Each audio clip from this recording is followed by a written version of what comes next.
El 10 de mayo de 1951, Clarita Villanueva, una joven de 18 años, entró corriendo a un puesto de policía de Manila y, sin respiración, fuera de sí, declaró que era perseguida por un ser invisible que la mordía.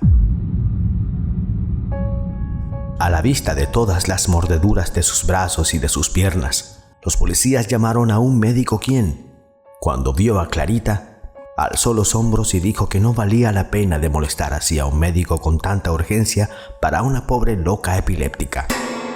¿Quiere decir que ella misma se ha mordido?, preguntó un policía. Seguro. Maravilloso, doctor. Maravilloso. Cuando está en crisis, debe creerse perseguida y se muerde. Sí, doctor. Ciertamente usted sabe más que un pobre policía, pero, por favor, una última pregunta. Sí. Entonces, ¿cómo le hace para morderse la nuca? En aquel momento, Clarita se puso a chillar que el monstruo estaba allí y que iba a atacarla. Atónitos, los policías y el médico no pudieron sujetar a Clarita, que se debatía gritando, mientras aparecían en su mejilla, en su hombro, marcas de mordeduras, marcas aún mojadas de saliva. De pronto, el médico telefoneó a un colega, mientras que los policías alertaban al alcalde de Manila, Arsenio Lacson. Durante varias horas continuaron estas sesiones de mordeduras. La pobre Clarita era la única que afirmaba ver a su agresor. Explicó que parecía un hombre, pequeño, con ojos grandes y que llevaba una especie de capa. Añadió que, en algunos momentos, flotaba a pocos centímetros del suelo. El alcalde hizo llamar al arzobispo, estimando sin duda que este caso sobrepasaba la competencia de la policía y la medicina reunidas. El arzobispo se preocupó en persona y llamó a una ambulancia. Todo el mundo partió en procesión detrás de él en dirección al hospital y, durante todo el trayecto, la pobre chica continuó gritando mientras otras mordeduras aparecían sobre todo su cuerpo.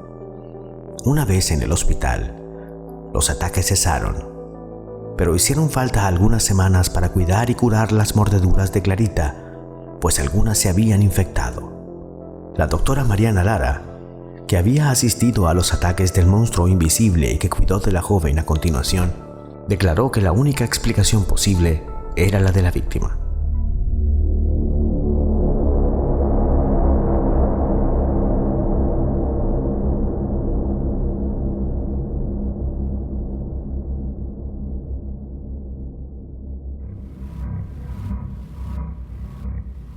El reverendo Peter Potter no creía en apariciones hasta que la tarde del 1 de octubre de 1931 vio, a 1 metro de él, el fantasma cuya voz oía desde hacía 20 años.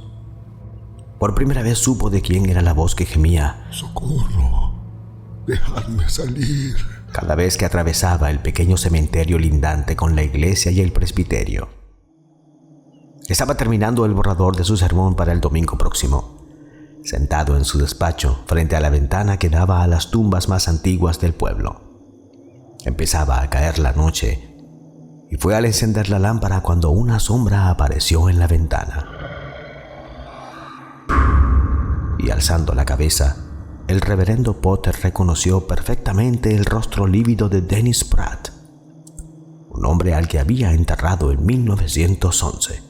Pocos días después de su llegada a Rowington, un bonito pueblecito de Warwickshire, a unos kilómetros de Coventry. Oyó de nuevo el mismo grito de angustia, las mismas palabras que había oído tan a menudo y, sin duda posible, era la boca negra aplastada contra el cristal de su ventana la que hablaba. Valientemente, el reverendo Potter se levantó, corrió por el pasillo y abrió la puerta. No había nadie. En la tierra blanda, alrededor de los rosales, bajo su ventana, no había rastro de pasos. Pensativo, el reverendo se preparó una taza de té y se instaló ante su chimenea encendida para reflexionar. Estaba sirviéndose su tercera taza cuando un chiquillo fue introducido por su vieja gobernatura. El doctor Whelan deseaba verlo con toda urgencia. ¿Está muy enfermo?, preguntó el reverendo Potter. No quiere otro médico, señor, dijo el mozuelo. El doctor John Whelan Hacía ya una docena de años que estaba instalado cuando el reverendo Potter llegó al pueblo de Rowington. Querido y respetado, era el único médico en 10 millas a la redonda. Siempre tuvo, pues, mucho trabajo. A los dos hombres les unía, sin embargo, una real amistad. Y, a menudo, el reverendo iba por las tardes a casa del doctor a jugar una partida de ajedrez. Fue en casa del doctor, por otra parte, donde había conocido la mejor personalidad de Nancy, la esposa de Dennis Pratt. Se había casado con el doctor un año después de la muerte de su esposo. Nancy murió a su vez en el año 1926, a la edad de 42 años. Envuelto en una manta, el doctor Whelan estaba sentado cerca del fuego.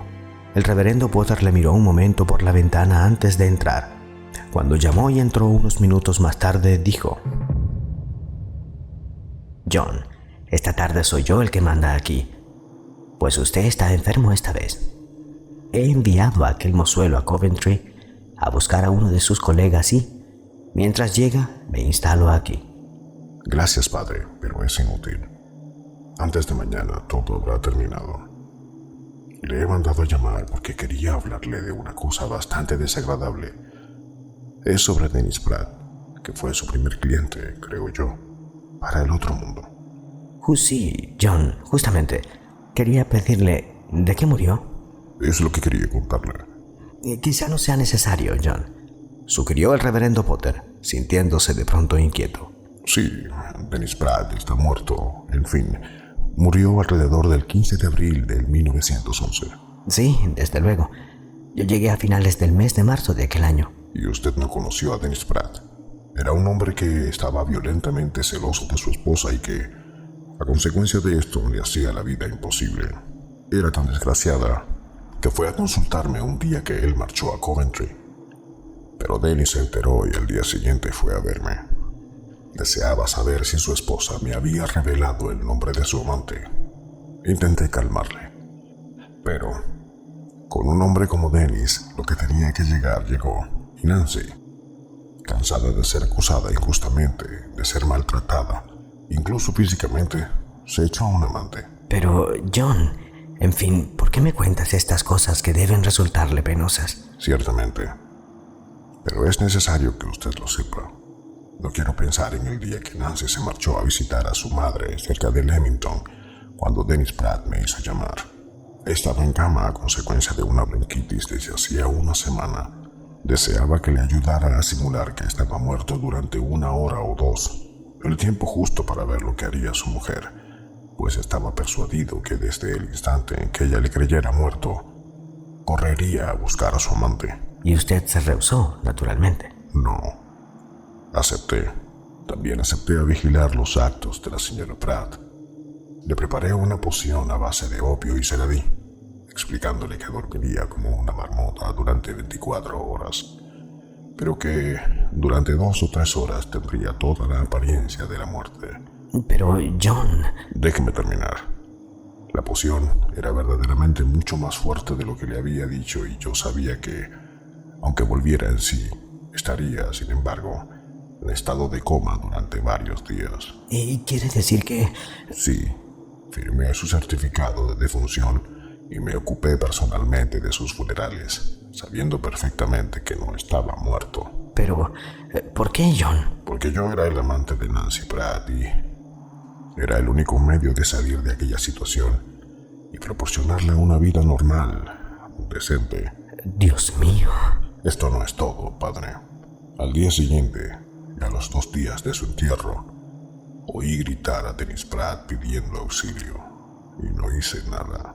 Por esto hace ya 20 años que oigo estas llamadas y esta tarde, John Whelan acababa de lanzar su último suspiro.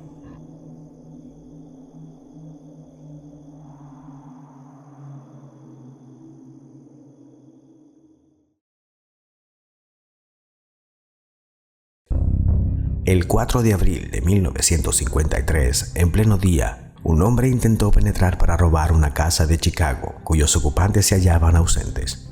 2 testigos le vieron y le reconocieron perfectamente. Se llamaba William Brooks y, cuando los vio aproximarse, se salvó con el gran destornillador en la mano que le había servido para forzar la puerta. Conocido de la policía por haber sido condenado por robo, Brooks fue prontamente arrestado. En su coche se encontró, disimulado bajo el asiento, el destornillador cuya hoja correspondía exactamente a las marcas dejadas en la puerta. Aunque era joven todavía, Brooks iba a ser severamente condenado por haber reincidido. El día del juicio solamente se pidió a los 2 testigos que precisaran la hora en la cual le habían visto operar. Sin ninguna dificultad, pues uno de ellos tenía que tomar el tren y el otro tenía una cita con el médico del barrio, precisaron la hora, 15:30 horas, o 1 o 2 minutos después.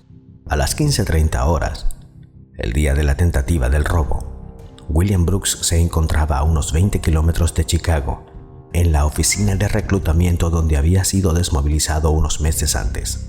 Otro hombre, también reincidente, le había robado los documentos para ser admitido en un hospital bajo otro nombre, hospital en el que murió tras una intervención quirúrgica.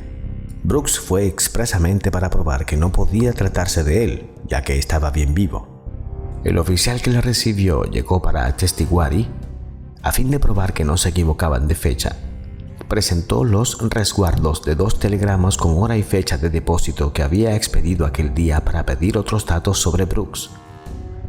Los testigos, que le conocían bien, se habrían equivocado.